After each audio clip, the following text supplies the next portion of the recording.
कहानी की शुरुआत में हम एंजेला नाम के एक न्यूज़ रिपोर्टर को देखते हैं जो बड़ी परेशानी की हालत में अपने रूम के अंदर खुद को जिंदा रखे हुए थी, जिसके ऊपर कार्डियक डीमोनेस ज़ॉम्बी ने हमला दिया था और इसी वजह से एंजेला के पास जान बचाने का कोई रास्ता नहीं था, जिसके बदले में ऐसे भी खुद को घसीट कर आगे करना पड़ता है। जो काम आसान तो बिल्कुल भी नहीं था, लेकिन ये लड़की भी बिना टाइम वेस्ट किए अपनी जान बचाने के चक्कर में उस वक्त मारी जाती है, जिसके बाद हमें भी वहीं के कुछ अफसर देखने को मिलते हैं जिन्हें जरा भी मालूम नहीं था कि एंजेला जिस बिल्डिंग में मारी थी वहाँ असल में क्या हुआ, और वो इसी वजह से बिना टाइम वेस्ट किए खुद को हर तरह से तैयार करने लगते हैं ताकि हमें जरा भी नुकसान ना हो। और इस सब के बारे में वो एक दूसरे को बता भी रहे थे कि पुलिस ने उस बिल्डिंग को पूरी तरह से लॉक कर दिया है ताकि वहां का अंदर वाला कभी भी बाहर ना आए, और वो हर बाहर आने वाले या दिखने वाले को भी मारते जा रहे थे ताकि वो हमें अपने जैसा ना बना दें, जिसकी वजह से तीनों साथियों के दिल में डर तो बहुत ही था, लेकिन फिर भी ये उन्हें मारने के लिए हर तरह के वेपन साथ ले लेते हैं ताकि आगे कोई भी परेशानी ना हो। और इसी के साथ हम भी उसी बिल्डिंग के पास पहुंच जाते हैं जिसके चारों तरफ लोगों का एक बहुत ही बड़ा हजूम था, जिसकी वजह से पुलिस वालों को जरा भी मालूम नहीं था कि अंदर क्या है। और ऊपर से उन्होंने सारे डोर भी लॉक कर दिए थे, जिन्हें एक कैमरा मैन खुद के साथ मिलते एक फादर भी साथ दिया जाता है ताकि वो अपनी प्रे से उन्हें रोकने में कामयाब हो जाएं। जिन सभी ज़ॉम्बीज़ को बनाया भी उसी बिल्डिंग में रहने वाले एक आदमी ने था, जिसकी वजह से ये सभी ऑफिसर अपनी टीम को साथ लेते ही पादरी के साथ बिल्डिंग के अंदर पहुंच जाते हैं, जो चारों तरफ से बस खामोश नजर आ रही थी। जहाँ पर आगे जाते इन्हें भी सीढ़ियों के करीब एक अजीब और गरीब खून के कुछ निशान देखने को मिलते हैं, जिसकी वजह से इनके दिल में और भी डर पैदा हो जाता है। लेकिन फादर को यकीन था कि हम उन्हें रोकने में कामयाब हो सकते हैं, जिसके बाद एक साथ ही बिना देरी के ऊपर की तरफ जाना शुरू कर देते हैं ताकि इसके असल वजह के बारे में जान सकें। जिसमें अब आगे जाते ये भी उसी रूम के अंदर पहुंच जाते हैं जो चारों तरफ एक्सपेरिमेंट के सामान से भरा हुआ था, जिसकी वजह से फादर भी उन्हीं को चेक करने लगता है ताकि इनमें से हमें ज़ॉम्बीज़ को मारने का तरीका मिल जाए, जिसकी वजह से सभी एक साथ ही अपने काम पर लग जाते हैं। जहाँ पर फादर को भी अपने सामने एक पेपर देखने को मिलता है जिसके अंदर इस एक्सपेरिमेंट के बारे में कुछ लिखी हुई जानकारी मौजूद है, और ऊपर से इन्हें वहीं पर एक पिक्चर भी देखने को मिलती है जिसके बारे में इन्हें जरा भी समझ नहीं आ रहा था कि आखिर उस आदमी ने यहाँ पर ऐसा एक्सपेरिमेंट किस लिए किया, जिसकी वजह से इन्हीं का एक ऑफिसर खुद भी बिना टाइम वेस्ट के ऊपर बने होल के अंदर देखने लग जाता है कि शायद कोई अंदर मौजूद रास्ता हो, लेकिन वहां पर भी इन्हें कोई चीज देखने को नहीं मिलती। अब चलते हैं उसी बिल्डिंग के अपने अंदर, जहाँ पर ये सभी जो ही किसी की आवाज सुनकर बाहर जाते हैं तो बीच में इन्हें भी अपने सामने सीढ़ियों पर खून से लथपथ निशानात देखने को मिलते हैं, जो नहीं जानते थे कि ऐसा काम किसने किया, लेकिन फिर भी बिना डरे इधर उधर देखने में लग जाते हैं। जिसके बाद सभी के सभी डरे हुए तो बहुत ही थे, लेकिन फिर भी इन्हें कोई और चीज देखने को नहीं मिलती। जिसके बाद ये भी आगे जाते हैं एक रूम में म्यूजिक कान देखते हैरान हो जाते हैं कि इस टाइम म्यूजिक कौन सुन रहा है, जिसको आखिर में ऑफिसर ऑफ करते हैं। जो ही बाहर देखने लगते हैं तो बीच में अब इनके ऊपर भी ज़ॉम्बी ने बहुत बुरी तरह हमला कर दिया था, जिसे इन्होंने कभी इमेजिन भी नहीं किया था कि ऐसा काम भी हो सकता है। जहाँ पर ज़ॉम्बी को छोड़ने के चक्कर में इनका एक साथी भी बहुत बुरी तरह जख्मी हो जाता है, जिसके बाद ये भी फादर की मदद से उसी ज़ॉम्बी को एक रूम में लॉक कर देते हैं ताकि वो बाहर ना निकल सके। जिस पर इन्हें ये भी मालूम हो जाता है कि वो फादर की प्रीस्ट के साथ ज़ॉम्बी को रोकने में कामयाब हो सकते हैं, लेकिन फिर भी दोनों फादर के ऊपर गुस्सा होने लगते हैं क्योंकि फादर जानता था कि अंदर इतना बड़ा खतरा है, लेकिन उसने कभी भी बाहर के लोगों को इस सब के बारे में नहीं बताया। और वो ये भी जानता था कि यहाँ पर मौजूद आदमी ने भी खुद की बेटी की जान बचाने के लिए इसी तरह के एक्सपेरिमेंट को आजमाया ताकि उसकी जान बच सके, लेकिन कामयाब न होने पर उसे अपनी बेटी की जान के साथ साथ और भी बहुत सारे लोगों को मारना पड़ता है, जो इस टाइम बहुत ही खतरनाक डिमोनियस ज़ॉम्बी बन चुके थे। जिसके बाद सभी उन्हीं को हराने के लिए सीरम को खोजने में लग जाते हैं, जो फादर के बताने के मुताबिक ज़ॉम्बी को रोकने के लिए एक सबसे बड़ा हथियार है। जिसके बाद ये भी उसी के बताए हुए रूम की ऊपर वाली साइड को तोड़ने के बाद ऊपर ही देखने में लग जाते हैं, जो काम आसान तो बिल्कुल भी नहीं था, लेकिन ये फिर भी उसे तोड़ते हैं। बीच में पुतला देखकर और भी ज्यादा डर जाते हैं, जो जान चुके थे कि यहाँ पर और भी बहुत से लोग मारे जा चुके हैं, जिनमें से डर खत्म करते हैं। एक ऑफिसर खुद भी ऊपर जाने के बाद आगे बढ़ने में लग जाता है ताकि उस सीरम को फादर के पास ले जा सके। जिसके बाद ये बड़ी मुश्किल के साथ उसी जगह पहुंच भी जाता है, लेकिन असल प्रॉब्लम वो क्रिएट हो जाती है जो थी ज़ॉम्बी वाली, क्योंकि बीच में इसके ऊपर भी ज़ॉम्बी ने हमला कर दिया था। लेकिन ये अफसर भी किसी से कम नहीं था, जो आखिर में खुद की जान बचाने के लिए पीछे की साइड से ही होकर आगे का रास्ता बंद कर देता है, जिससे ज़ॉम्बी भी पीछे की साइड पर ही रह जाते हैं, जबकि नीचे ये सीरम लाते ही फादर को दे देता है ताकि वो अपनी प्रे के साथ खुद की जान बचाने में कामयाब हो पाए, जो काम जरा भी आसान नहीं था। लेकिन फादर के बीच में प्रार्थना करते हुए ये भी गुस्से में आकर उसी सीरम को नीचे फेंक देते हैं कि क्या इस तरह हम खुद की जान बचा पाएंगे। जिसके बाद फादर भी और गुस्से में आ जाता है क्योंकि अब इनकी बाहर निकलने की ये आखिरी उम्मीद भी खत्म हो चुकी थी। जहाँ पर नीचे जाता अब इन्हें भी अपने सामने एक और ज़ॉम्बी देखने को मिलता है, जिसको मारने के बाद ये सभी जो ही नीचे फेंकते हैं तो बीच में इन्हें उन्हीं सीढ़ियों के ऊपर और भी बहुत सारे ज़ॉम्बी देखने को मिलते हैं, जिन सभी से लड़ पाना खुद इनके बस में भी नहीं था, जिसकी वजह से सभी ज़ॉम्बी के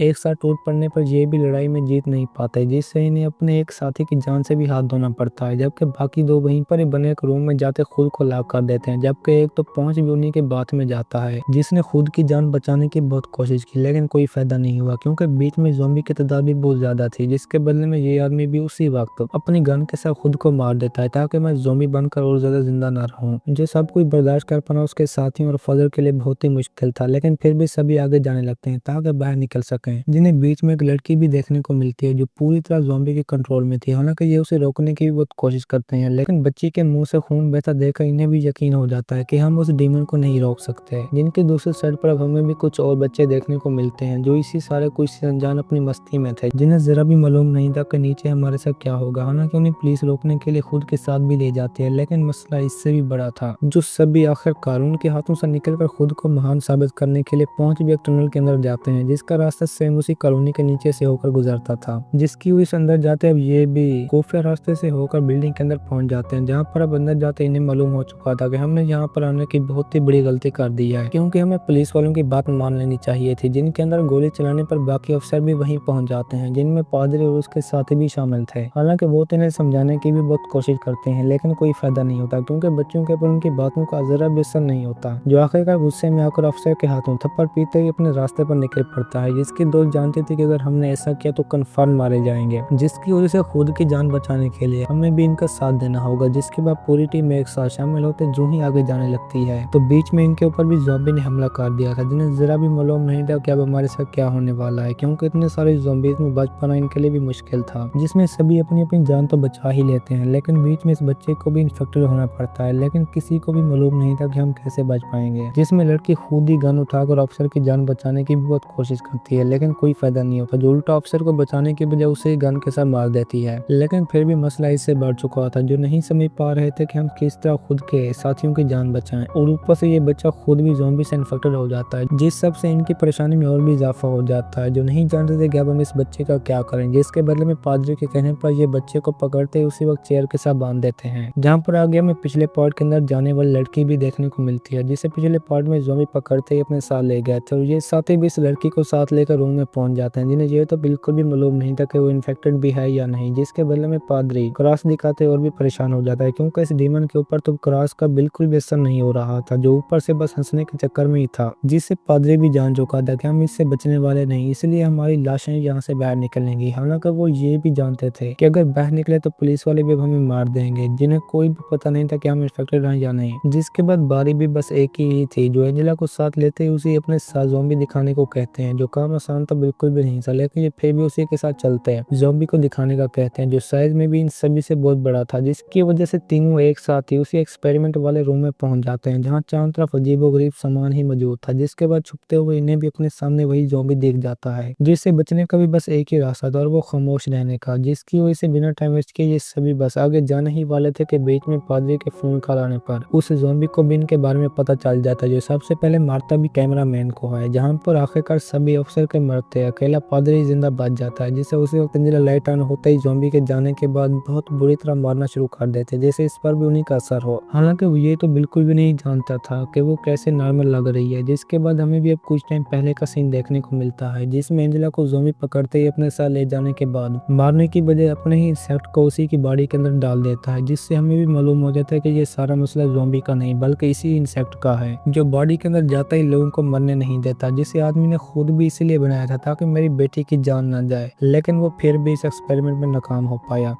और इसी के साथ हमारी भी आज की ये कहानी ख़त्म होती है। दोस्तों, अगर आपको हमारी कहानी पसंद आई हो तो वीडियो को लाइक, शेयर और चैनल को सब्सक्राइब जरूर कीजिए।